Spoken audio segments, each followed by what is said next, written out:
Hey, thanks for clicking on the video. Today we are taking a look at the first build of 2026. Now, the timing doesn't actually matter for the build, but I thought it was kind of cool to say it and welcome in the new year. But this first build is one that I've been wanting to cover for a while now, and that is a pure Stasis Titan build. What we're going to show you today is a build that, without any kills, has some of the most insane ability looping out of anything in the game, has incredible survivability thanks to the fairly recent Stasis sandbox changes, and can just do incredible damage. To the point that this build had to get nerfed. But since it has already been nerfed, what you see today is as weak as it will ever get. Now, before diving in, I want to bring your attention to the timestamps that are in the description and also on the YouTube play bar. My goal with these videos is to inform you of a new way or optimal way to play the game. And sometimes that just means you need a bit of information, not the whole package. So to that end, feel free to scrub through the video and skip around. Also, as the last little bit before continuing on with the details of this build, I do want to let you know that there is a dim link down in the description. That way you can take this build extremely easily for yourself. And if you enjoy this type of content, maybe you've seen my videos before, then do subscribe to the channel. It helps me out a lot, and I'm trying to hit 50,000 subscribers by the end of 2026. I also have a community Discord server linked down below that I'm trying to get at least 1,000 of you guys in there. So if you felt like engaging with me or others, that is a great way to do so, and it would help me out a ton. Now, coming back to the build, all that YouTuber stuff aside, the first thing I want us to focus on is a subclass aspect within the Titan's kit. This one being Howl of the Storm. This aspect states that whenever we're sliding, we can use our melee to do an uppercut and spawn a wave of stasis crystals. It also gives us a bonus melee charge. Now, looking at this in-game, this is one of the recently buffed pieces of today's build. As with a couple of updates ago, they massively increased how many crystals this uppercut will actually spawn. The increase in quantity has done a lot to make this build really good, but before understanding all the ways we can abuse that, we just need to showcase what the baseline effects are. So the two main reasons why we would use our uppercut is to either get some crowd control on some enemies or to just kill them. Because thanks to the new stasis crystal pattern, whatever you're aiming at usually gets completely surrounded, which means when we destroy those crystals, we do a ton of damage. But while the damage is very good and a lot of what we're going to focus on with this build, these crystals do so much more. Also, we do get to now do this back to back for total field smothering thanks to that extra melee charge. But again, before touching on those secondary effects, who doesn't like to see a number get bigger? And to that end, we can now look at our exotic armor piece of choice, which is the really powerful and kind of boring Syntheseps Gauntlets. The exotic perk here says that when you're surrounded, gain increased melee and super damage, as well as improved weapon handling and reload speed. In game, the easiest way to see the actual effects that we care about are with a default melee.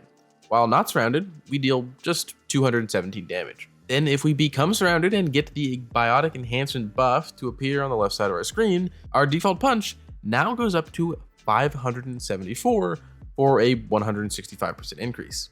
However, this does proliferate to our new Stasis melee. While being one-on-one with Carl, our Stasis melee, when all the shatters happen, will deal 1471 damage. But if we then become surrounded, that goes up to 4155. This is happening because the Stasis crystals are inheriting the buffs applied to whatever spawned them. So, since our melee damage is buffed, our Stasis crystal damage is buffed. Also, Syntheseps will increase our super damage by 50% with those crystals being buffed as well. It's just not as much as our normal melee.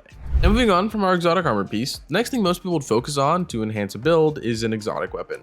But there isn't a necessary one in today's build. I often find myself running nothing or using an exotic heavy to better get through activities like a raid or dungeon or some pinnacle activity. Honestly, though, the best thing that you could run in this build is a weapon like Mint Retrograde or Psi Eterna, as those are rocket pulses which do a great damage but also instantly break crystals. However, my true favorite combo is with the Fast Talker SMG, specifically one with cooling baubles. This weapon breaks crystals and will reload itself with a special synergy that we're about to go over. So now let's talk survivability and ability spam by looking at the finer details of our subclass. Starting with the super, you only have one option, but it is a really good option. Glacial Quake is one of the supers that you can pop in a pinch, and when utilizing it to spawn crystals, it deals a ton of damage. Next, we have our class ability, which also really only has one option within PvE, and that is of course Rally Barricade. Then next up, we have our melee ability, which is forced to be Shiver Strike, but ideally we only ever use our slide variant of the melee,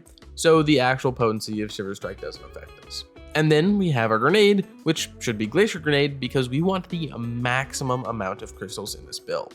Moving on though, we have our aspects, and we already know that one of them is going to be Howl of the Storm, but the second one is actually going to be Tectonic Harvest.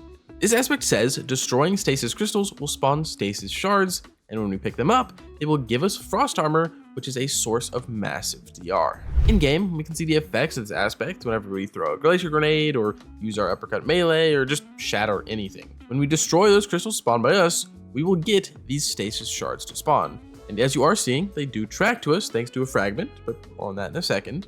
Now, why are stasis shards useful though? Well, the main and default benefit that we get from stasis shards is that they will regenerate our melee ability for each single one that we pick up. This effectively means we can do our uppercut, destroy all of the crystals, and then just spam more uppercuts.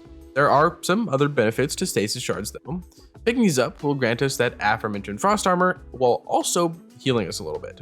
These little things are a massive boon to our survivability and are what enables the entire build. Also, this is where our Cooling Baubles Fast Talker SMG can come into play. Just look at this clip. Each stasis shard is resetting our heat on this SMG.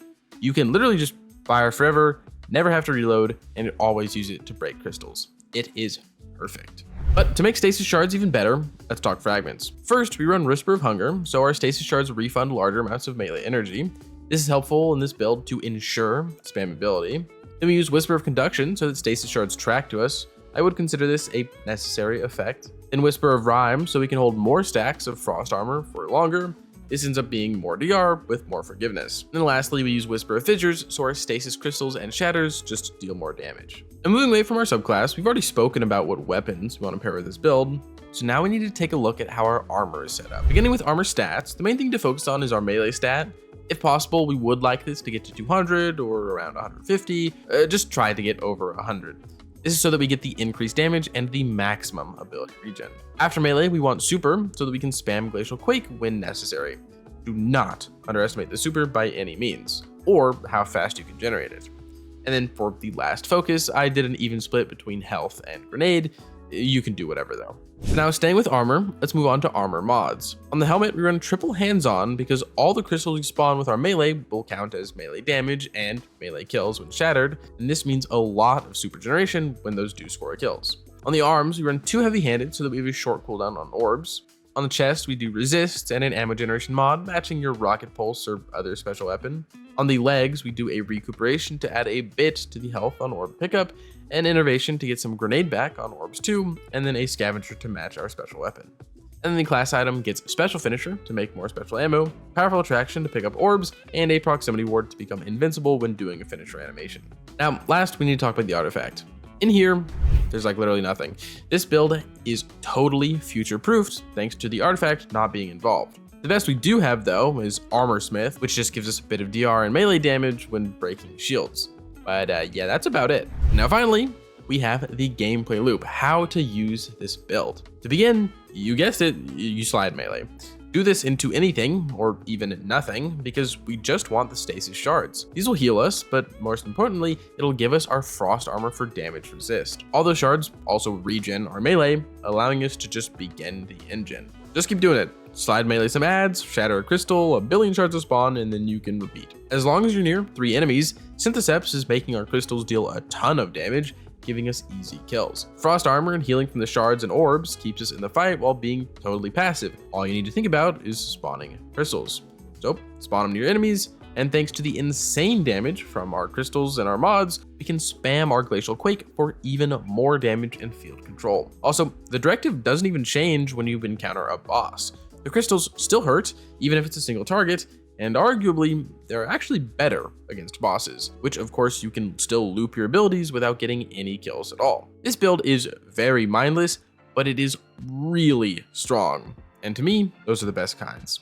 And yeah, I think that's it. Thank you for getting this far into the video. Your viewership is greatly appreciated. Remember that I'm trying to hit 50,000 subscribers by the end of 2026, and I genuinely can't do it without your help. So if you want to support me, a like, a comment, a subscription, joining the Discord, hyping the video, if you know what that means, all that helps out a ton. If you want to support me and support the channel, but you can't think of a comment down below, Stasis in 2026. With that, as usual, I hope you are having a great day, and I hope to see you around.